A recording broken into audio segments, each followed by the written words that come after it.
नमस्कार दोस्तों। आज के वीडियो में हम तीन फंडामेंटली स्ट्रॉन्ग स्टॉक्स को एनालाइज करेंगे और वो एक ही सेक्टर को बिलोंग करते हैं। फ्रैंकली स्पीकिंग पहले दो स्टॉक्स काफ़ी फंडामेंटली स्ट्रॉन्ग है, तीसरा स्टॉक के फंडामेंटल्स इतने स्ट्रॉन्ग नहीं पर उसका फ्यूचर ग्रोथ है बहुत तगड़ा है। तो करीबन ऑर्डर बुक जो है वो 13,000 करोड़ का ऑर्डर बुक है, which is 3.3x of FY25 सेल्स।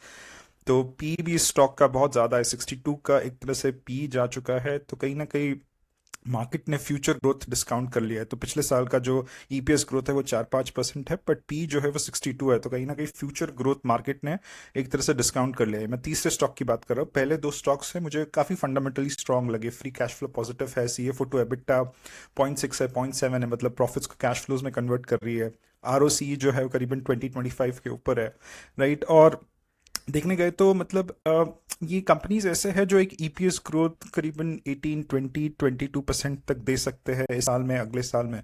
तो नॉर्मली अगर आप लार्ज कैप्स के या फिर निफ्टी 50 कंपनीज के ईपीएस ग्रोथ देखेंगे तो करीबन 9-11% है। तो ये कंपनीज अगर 18-20% अगर ईपीएस ग्रोथ दे रहे हैं तो फिर ऑब्वियसली ये बेहतर कंपनीज है जो निफ्टी 50 का जो बास्केट है उससे। बट इंपॉर्टेंट चीज़ ये होगी कि ईपीएस ग्रोथ अगर ठीक भी दिख रहा है तो किस वैल्यूएशन पे ये कंपनीज ठीक है वो जज करना कहीं ना कहीं बहुत इंपॉर्टेंट होगा। तो मैं पहले चार्ट्स दिखा देता हूँ, फिर बाद में एक तरह से कंपनीज को डिस्क्राइब करूंगा और फिर उनकी फंडामेंटल एनालिसिस करूंगा। तो ये पहली कंपनी है, राइट। इस कंपनी काफ़ी रिसेंटली लिस्टेड कंपनी है और ये स्टॉक प्राइस जो है आपने देखा 17 जून के बाद एक तरह से फिर से बाउंस बैक किया। तो ये कंपनीज का जो टॉप लाइन एक्सपेक्टेशंस है एक तरह से करीबन 14-15% के है। उससे ज़्यादा एक तरह से कंपनी डिलीवर नहीं करेगी with regards to sales growth, but EPS growth is something around 20% one could expect if things go well, right. तो ये कंपनी जो दूसरी कंपनी है काफ़ी स्ट्रांग है। तो जब स्टॉक मार्केट क्रैश हुआ तो ये कंपनी का स्टॉक क्रैश नहीं हुआ, बट एक बहुत स्लो डाउनवर्ड ट्रेंड में है, राइट। तो इस कंपनी का स्टॉक बिल्कुल क्रैश नहीं हुआ। तो FY24 का अगर आप डेटा देखोगे, FY25 का देखोगे, this did not crash when the stock markets crash in the month of January, February, March. तो ये काफी फंडामेंटली स्ट्रॉन्ग स्टॉक है।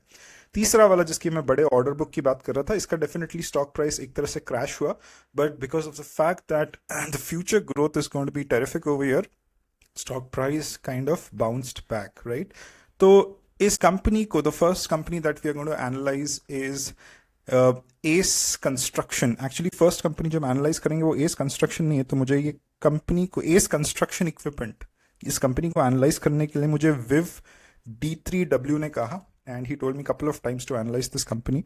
तो मैंने एस कंस्ट्रक्शन इक्विपमेंट को लिया तो मुझे लगा कि मुझे दो पीयर्स के साथ उसको कंपेयर करना चाहिए ताकि एक बहुत क्लियर कट अंडरस्टैंडिंग मिल जाए कि कौन इस सेक्टर का विनर है एक तरह से, राइट। तो इस कंपनी को मैंने दो कंपनीज के साथ एक तरह से एनालाइज किया। तो पहली कंपनी जिसके साथ मैंने इसको एनालाइज किया है वो है एजैक्स इंजीनियरिंग। तो ये कंस्ट्रक्शन इक्विपमेंट कंपनीज है। तो कहीं ना कहीं हम एक सेक्टर को एनालाइज कर रहे हैं यहाँ पे, कंस्ट्रक्शन इक्विपमेंट सेक्टर। काफ़ी ऊपर गया था ये सेक्टर पिछले 4-5 सालों में जब गवर्नमेंट केपेक्स बहुत ज़्यादा हुआ था। तो ये जो भी कंस्ट्रक्शन इक्विपमेंट्स है, जैसे आप यहाँ पे एक कॉन्क्रीट मिक्सर देख रहे हो, right. This Ajax engineering is a market leader in concrete mixers, right?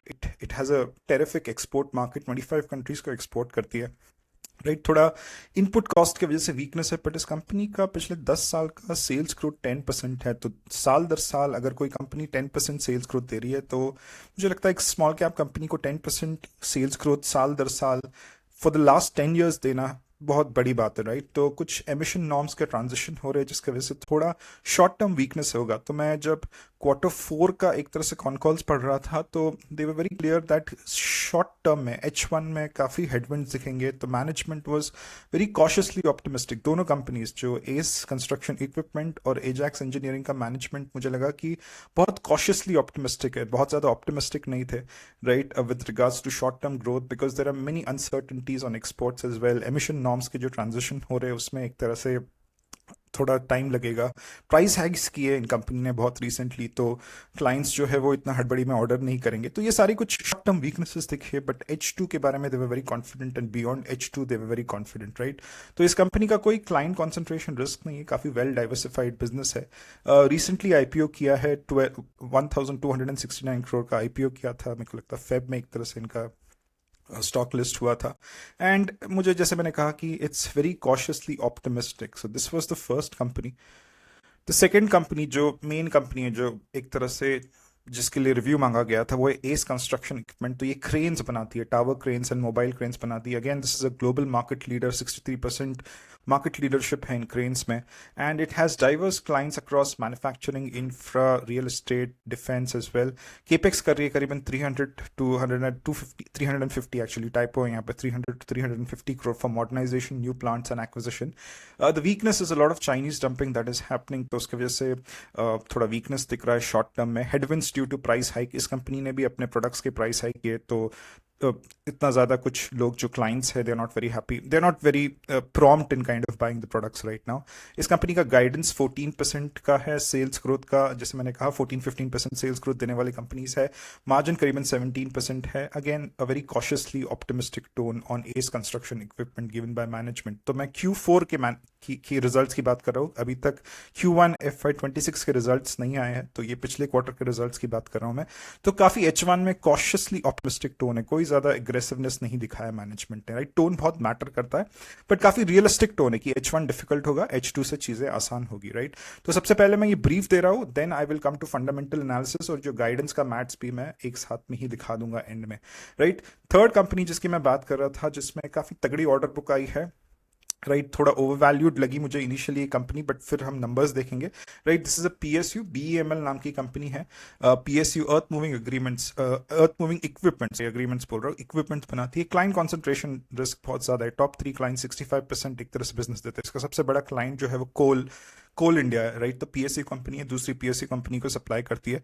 Again this export store on 71 countries, 13,000 crore का ऑर्डर बुक है। तो इस कंपनी में जब एक तरह से डिफेंस का वो जो अप्रैल में इंडिया पाकिस्तान का हुआ था, उसकी वजह से इसका stock price after that month एक तरह से शूट अप कर दिया था, क्योंकि डिफेंस के ऑर्डर्स, ये जो आर्मी के एक तरह से बसेस और टैंक तो नहीं है ये, बट ये इक्विपमेंट के अर्थ मूविंग इक्विपमेंट्स बनाती है, जैसे ये कुछ ट्रक्स टाइप है दिख रहा है, ये वो बनाती है कंपनी, तो आर्मी के लिए बनाती है। तो उसके ऑर्डर्स एक तरह से छप्पड़ फाड़ आ गए एक तरह डिफेंस से, राइट। तो इस बार के जो ऑर्डर्स है डिफेंस के हैं, एंड रेल मेट्रो, ये वंदे भारत के डब्बों में कुछ तो भी इस कंपनी ने अपने इक्विपमेंट्स लगाए हैं। तो रेल मेट्रो या मेट्रोस के जो डिब्बे होते हैं वो भी ये कंपनी कहीं ना कहीं बनाती है। The capex that wants to do in FY26 is 600 crore, guidance is 20% growth. So as compare to the first two companies, इस कंपनी का सेल्स ग्रोथ का गाइडेंस 20% है, मार्जिन इसके थोड़े मार्जिनली कम है 14.5%, और इसका मैनेजमेंट बहुत ज्यादा ऑप्टिमिस्टिक है about the future tone, right. तो out of the 3 companies, the last company, BEML, has a very strong optimistic tone. The first 2 companies are average growth और good enough growth. Average growth बोलना ठीक नहीं रहेगा, अगर कोई company 20% DPS देने की बात करी तो वो एवरेज ग्रोथ कंपनी नहीं होती, वो एक अच्छी कंपनी होती है, but good enough growth, but very strong fundamentals. This company not so very strong fundamentals but very good growth, right. तो before we move to the fundamentals, guys, please subscribe to the channel if you haven't subscribed yet, and please give me a simple like if you've liked this video.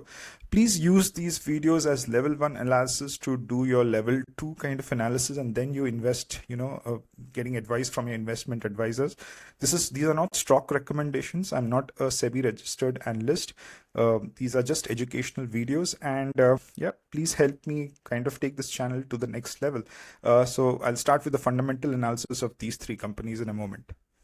So if you look at the market capitalization over here, Ace Construction करीबन 14,000 करोड़ की company है, Ajax is 8,000 crore, and BEML from market capitalization point of view is 18,000 crores, right? If you look at the growth, right, 25% EPS growth S ने दिया है, Ajax ने थोड़ा कम दिया है, और BEML का तो सबसे कम था पिछले साल में, 4% का एक तरह से ग्रोथ है, बट BEML का P जो है वो 62 का है। तो कहीं ना कहीं जो फ्यूचर ऑर्डर बुक है, तगड़ी ऑर्डर बुक, उसको कहीं ना कहीं डिस्काउंट कर लिया मार्केट ने, राइट। बाकी दोनों का P जो है 30-31 का है एक तरह से, right. So profit growth is similar to EPS growth, तो कहीं ना कहीं ज्यादा इक्विटी डाइल्यूट नहीं की है, राइट। सेल्स ग्रोथ भी अगर आप देखोगे 14-15% का सेल्स ग्रोथ है, गाइडेंस भी उतना ही दिया, एक्सेप्ट BEML का पिछले साल का -1 था। तो BEML का पिछले साल के रिजल्ट्स काफी खराब थे, ऑपरेशन काफी वीक थे। प्रॉफिट ग्रोथ तीनों कंपनीज के ठीक ठाक है, अच्छे है 5 साल के, बट 5 साल में इतना गवर्नमेंट केपेक्स हुआ है, इतना माइनिंग, कंस्ट्रक्शन, डिफेंस में काम हुआ है कि पिछले 5 साल के sales growth, profit growth almost सारे EPC companies, construction equipment companies के काफी अच्छे है। ऑपरेटिंग प्रॉफिट मार्जिन्स 15% के है, तो you see a similarity in ACE and Ajax. BEML का करीबन जो गाइडेंस दिया है 14.5% का दिया है, तो वो एक चीज़ है। तो अगेन 10% से ज़्यादा के ऑपरेटिंग प्रॉफिट मार्जिन्स है। सीएफओ टू एबिटा तीनों कंपनीज के अच्छे हैं, तो प्रॉफिट्स को कैश फ्लोज में कन्वर्ट कर रही है कंपनी। ज़्यादा रिसीवेबल्स आपको एस और एजैक्स में नहीं दिखेंगे, बट बीईएमएल में रिसीवेबल्स दिखेंगे। तो पीएसयू कंपनी है, दूसरे पीएसयू कंपनीज के साथ काम करती है, तो रिसीवेबल्स का थोड़ा प्रॉब्लम है। इसकी वजह से short term debt balance sheet पे बहुत बहुत ज़्यादा है बीईएमएल के, बट लॉन्ग टर्म डेट या टर्म डेट तीनों कंपनीज के बैलेंस शीट में बिल्कुल नहीं है, राइट।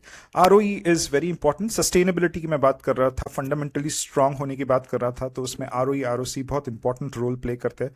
तो पिछले 5 साल का आरओई ये दो कंपनीज का काफ़ी अच्छा है, बीईएमएल का थोड़ा कमज़ोर है। तो BEML is a high growth company but a company which is weaker on fundamentals. तो even if you look at average profitability, net profitability पहले दो कंपनीज की काफ़ी अच्छी है, पर बीएमएल की थोड़ी कमज़ोर है, right. ROC again same trend that we see, the first two companies are really good, the third one is not that great. तीनों free cash flow positive company, so there is enough margin of safety in this 3 companies. तो इसमें से मुझे guidance सिर्फ S और BML का मिला, तो I will go through the guidance. तो ACE has told sales growth of 14% and margins of 17%। तो वो की इन करने के बाद मुझे ईपीएस ग्रोथ 21% का दिखा है at a forward PG of 1.3। तो मार्जिनली 1 से ज़्यादा हो तो एक तरह से मार्जिनली ओवर वैल्यूड बोल सकते हैं हम, right. Moderately over valued is the right term, right. तो मॉडरेटली ओवर वैल्यूड है एस। बीएमएल का अगर मैं कहूँ तो guidance is 20% with a 14.5 margin. तो इसका ईपीएस ग्रोथ 40% दिख के आ रहा है, राइट। बट पीजी भी ठीक ठाक है, 1.1 है। तो मुझे इनिशियली लगा था कि पी 62 है तो कंपनी बहुत ज़्यादा ओवर वैल्यूड है, but if the company is giving an EPS of 40%, then I think a PEG it deserves a PE of 62 and somewhere a PEG of 1.1। तो EPS growth as well as valuation पे मुझे बीएमएल ठीक लगी एस पे as compare to ACE, but ACE और एजेक्स जो है ये दोनों कंपनीज फंडामेंटली काफ़ी स्ट्रॉन्ग कंपनीज है, राइट। 14-15% ग्रोथ देने वाली कंपनीज है।